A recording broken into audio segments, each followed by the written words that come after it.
Good afternoon, Patriots, and welcome to the 100th audio chat on the Q News Patriot Rumble Channel series.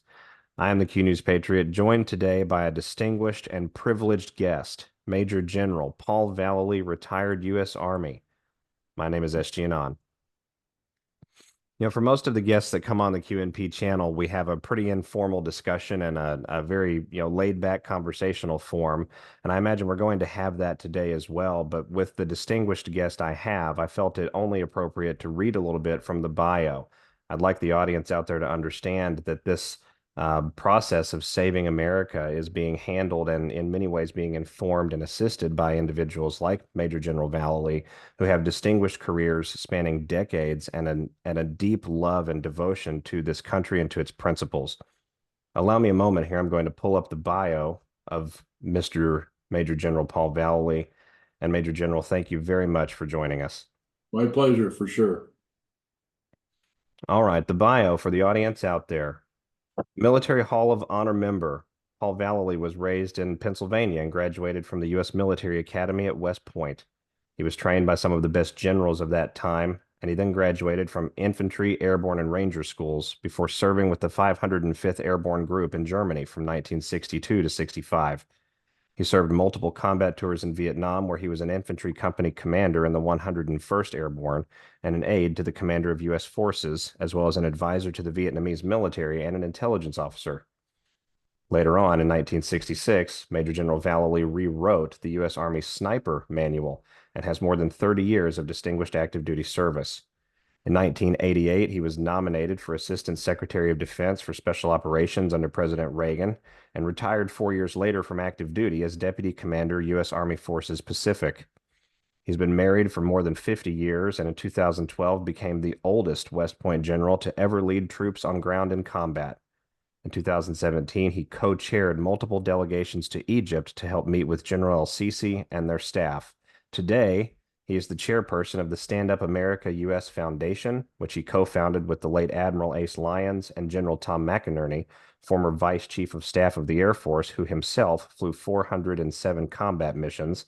And he's the author of multiple books, including the most recent book, The Dismantling of America, America's Endgame for the 21st Century, A Blueprint for Saving Our Country, the book Invisible Treason, and the book Reality Prism. Major General, I have to say it's an honor to have you on the show today. Where in the world should we begin, sir?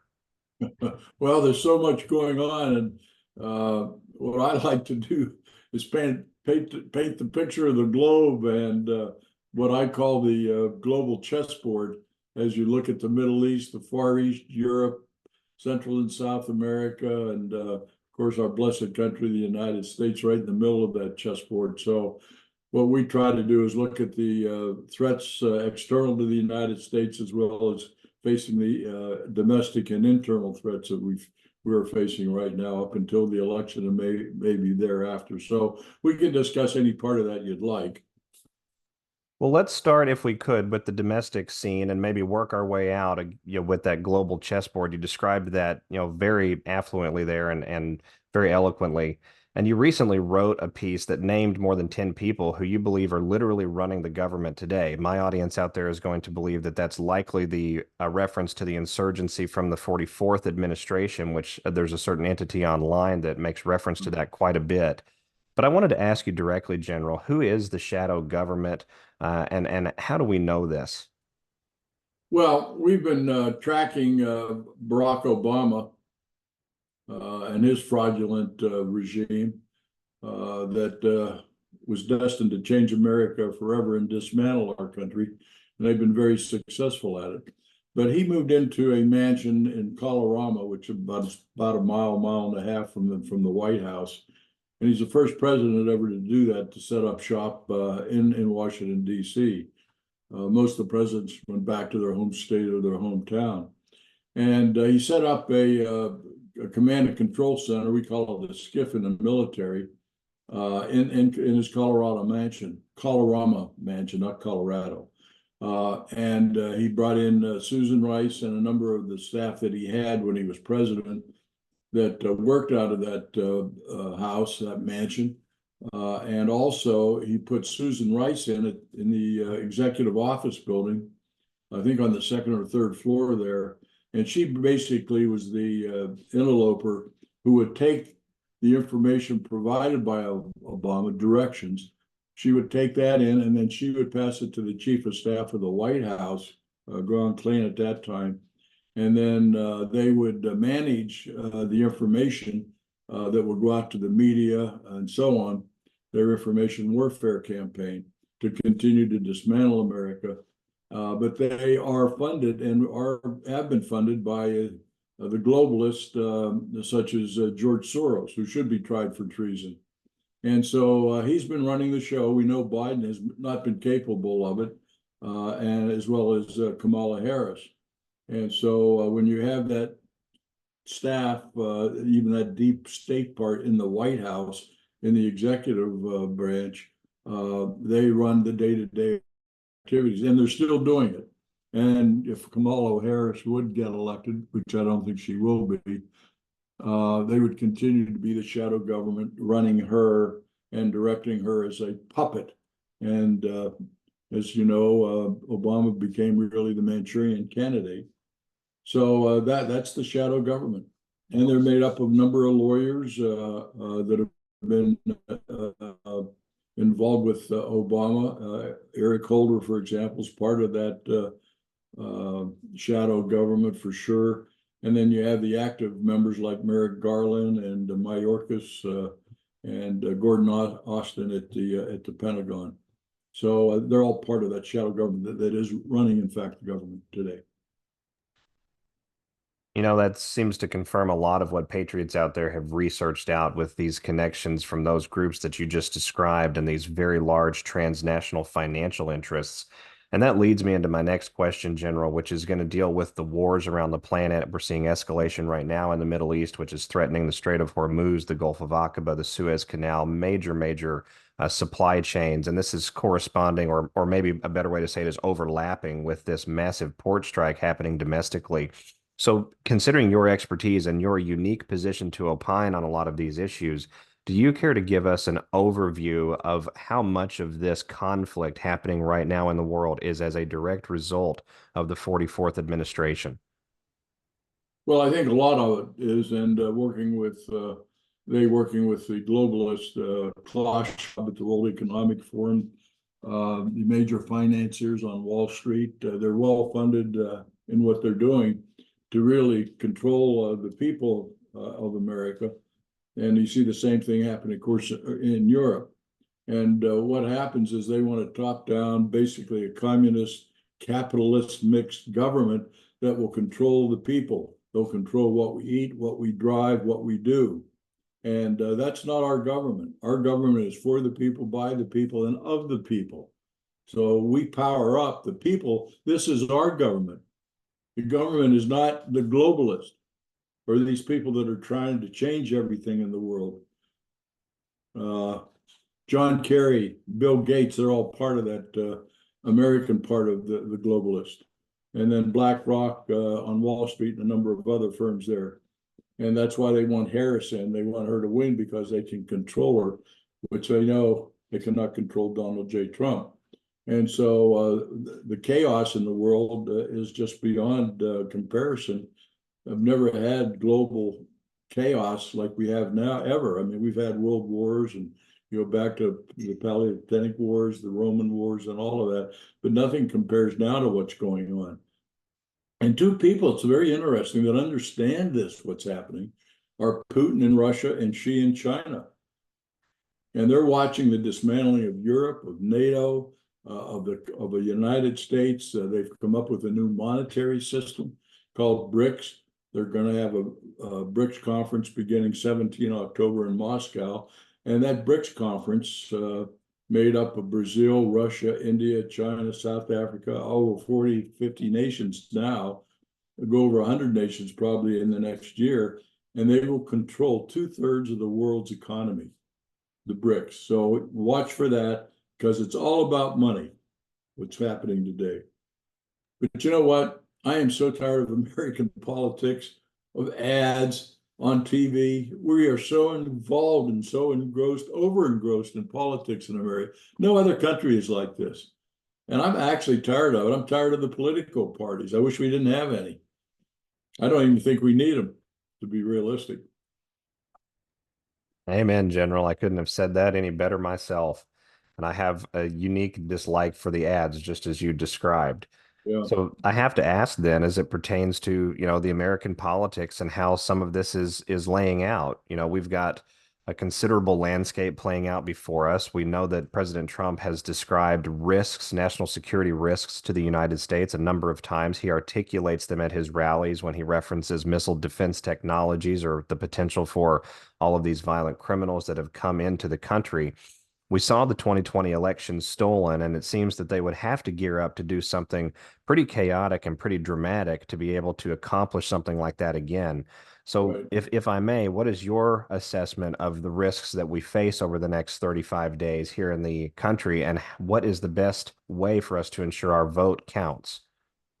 Well, number one, we have to make sure we do vote, and we have to make sure that we have voter integrity at the precincts where the voting occurs. There is technology that I know about that will prevent a cyber attack on the election machines connected to the internet.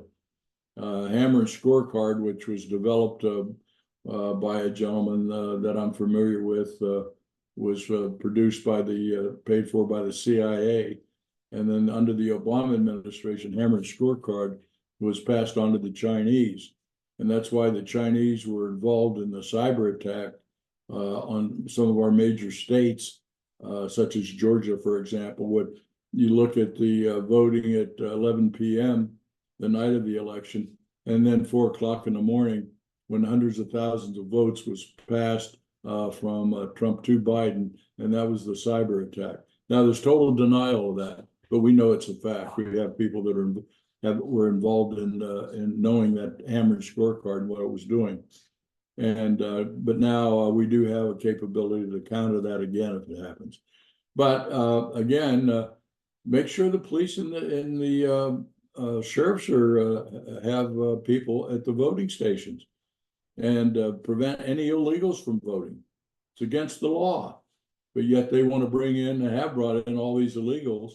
And they even have an app on the phone now that you can go in and validate that you're an American citizen when you really aren't. You haven't come in through a green card or through the process of becoming a citizen. It's totally crooked. I mean, these people on the left, they'll do anything to win. The Communist Democratic Party, as I call it. And they're targeting, they're going to do everything they can. They may create a false flag, red flag event that will declare martial law to put off the election. And so those are the tactics that they'll use to make sure Donald J. Trump isn't elected. Very fascinating. And I think that would align with a great deal of what people out there have come to expect. We've seen two attempted assassinations just in the Yeah. last 90 days, flagrantly on live television, no significant investigation of these abrogations of security and these breaches of protocol. And so that would seem to dictate that the desperation is escalating and that it is anticipated to escalate even a little bit more as we go forward here. And so, General, that leads me to my next question. Patriots out there have been following President Trump's first presidency and really dissecting and digesting the things that happened during that presidency. They've been digesting things that happened after the 2020 stolen election. There's a lot of people out there that just refuse to accept that we have truly lost our nation and that we've lost our world. And I think I would qualify myself as one of those people.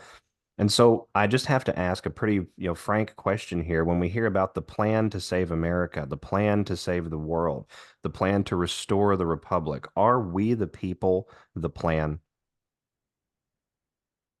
Yeah, we are the plan. We have to do it, or we've lost our country forever. And that's what we're up against here in the next 30 plus days. But certainly, we've seen the dismantling of our military. We've seen the woke generals and admirals who have basically dismantled and destroyed the fabric of our military. Recruiting's down, retention. They can't get the young men and women to come in today. They don't want to serve. They saw the surrender in Afghanistan.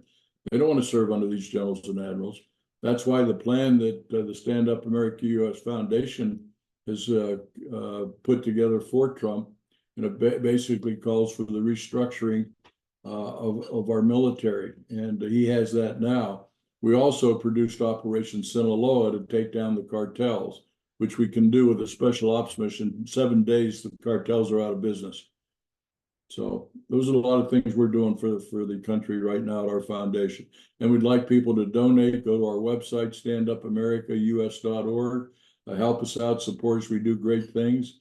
Our books are all on there. And with that in mind, I just wanted you to know we have a background, a team that works very hard to provide real information, real intelligence to the American people, rather than the lies that are produced by the left.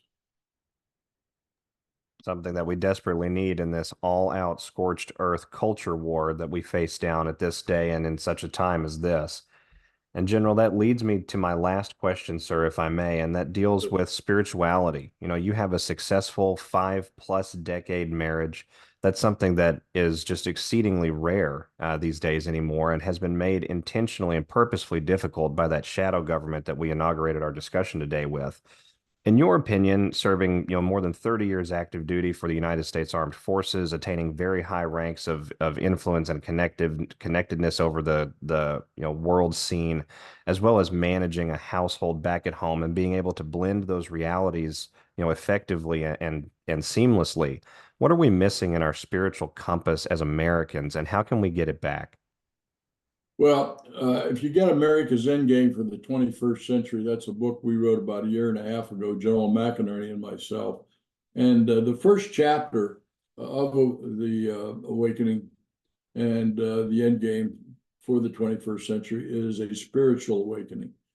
We have to get back to honesty, integrity, trustworthiness, trust our neighbors, trust our friends, trust our people in the media, trust our people in government, and stop this lying to the American people.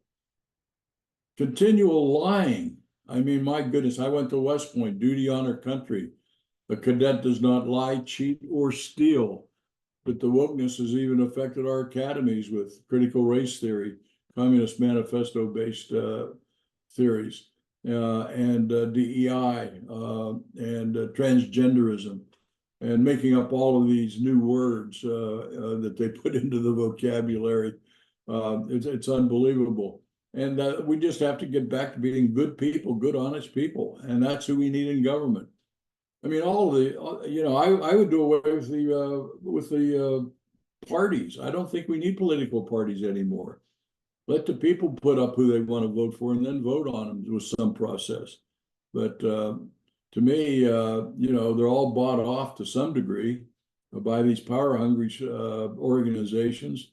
And even, I mean, if you look at Ukraine, all of that money that's going into Ukraine, much of it's coming back into our defense industry to continue to promote unnecessary wars. Iraq was an unnecessary war. We were robbing our treasury. Iraq was never a threat to the United States. South Vietnam or Vietnam was not a threat to the United States. And we have these made up wars and we get involved all the time. Then the CIA gets us involved in all of these things around the world. I would do away with the CIA as it is right now, and I would open up something else on Monday morning. I'd do the same thing with the FBI. And we need to get Elon Musk in there to help us restructure our government. He'll be very good at it, getting rid of waste and so on. But one of the things we have written and suggested in our Model A for Trump, for the Defense Department, we want to change it from the Department of Defense to the Department of the Armed Forces of America.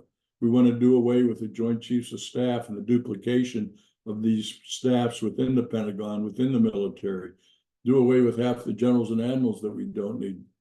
We've even suggested Trump bring back 4 to 6 retired general admirals that know how to win wars and know how to plan for operational plans against our threats. As I said, one of the most important operational plans is Sinaloa to take down the cartels. We cannot permit them to exist. And it's interesting to find one senior officer came back to me.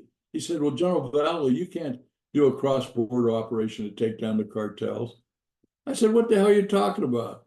I said, what do you think Vietnam was? Iraq, Syria, Afghanistan, cross-border operations, not declared wars. I mean, this is the type of thinking some of these people have. Well, we can't take out, even though they're killing hundreds of thousands of our young people with fentanyl and supporting these gangs in America. They are, and they're a better military than the Mexican army, by the way. They have great motorized vehicles, armored vehicles, drones, airplanes, helicopters, the best weapons in the world they can buy. But at the same time, we take down the cartels in Sinaloa area. We also disrupt and really neuter their ability to move money around the world. You know, General, I said a moment ago that that was my last question, but you've just sparked off another question, and I'm going to lay it out there if I can, sir, and it deals Sure. with justice. You know, on the other side of this journey that we're on, after we take back power with we the people and we are faced with the reckoning and having to bring to a close many of the things that have spawned off over these last 4 years, what does justice need to look like? And from your perspective and your professional experience, what should it be? Well, take politics out of the justice system, for example. Go back to our basic laws, which were good. They were fair and they worked. Not allow these district attorneys and judges and so on to be funded political guys, and that's what it's all about. When we look at the funding of these different district attorneys, even sheriffs that are elected, we need to get rid of that process there. And so that's one major step we can take regarding the restructuring of our country. So, I mean, it's a justice system where there isn't any justice anymore. I mean, look at the J6ers that are still in prison. The Supreme Court needs to take action, move forward. It's already been proven this was a setup by the Democratic Party, the J6, infiltrated by over 25 FBI agents. It's all there. And so I say, Supreme Court, get off your ass and get these people out of jail. I know Trump is going to pardon them, but what an injustice. And then the injustice done against Donald J. Trump, all these phony and crimes that they're accusing him of. I mean, it's all made up, it's all fabricated.